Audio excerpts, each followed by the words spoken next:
sa umaga po ito. Salamat, Panginoon, sa pagkatunay nga po, Panginoon. Meron ka mga anak na patuloy na nagbibigay sa iyong ubasan. Mga anak mo na patuloy na nagtitiwala na ikaw nga po ang aming Diyos na mayaman, Panginoon.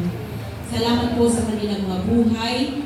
Hayaan mo po na sa oras ito, patuloy mo po ibalik ang kanilang mga patuloy na bigyan mo sila, Panginoon, ng kalakasan, kalusugan, maging katalinuhan na nagmumula sa iyo na magagamit nila, Panginoon, habang po sila, Panginoon, ay binigyan mo ng trabaho, Panginoon.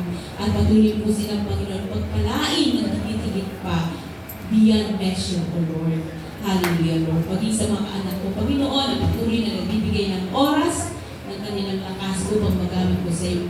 Ubasan, Panginoon, pagpalain mo rin po sila, Panginoon, ng iba yung lakas at maging iba yung Panginoon sa pangalan ng Father.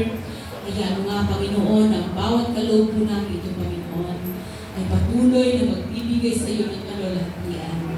Sa patuloy nga po, Panginoon, kami po'y nag-aalala. Naibalik po namin sa iyo, Lord, ang mga pagpapalang. Kami po'y nagpapasalamat, Panginoon.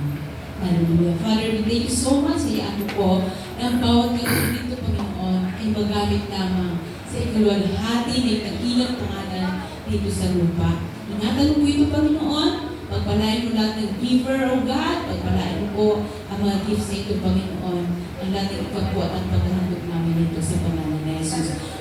We pray, Lord, that no blessing works for the scheme of the enemy shall ever prosper upon these offerings and tithes in Jesus' name. Salamat po. Ito po ang aming samot dalangin sa matamis sa pangalan ni Jesus. Ang lahat po'y magsabi na, Amen.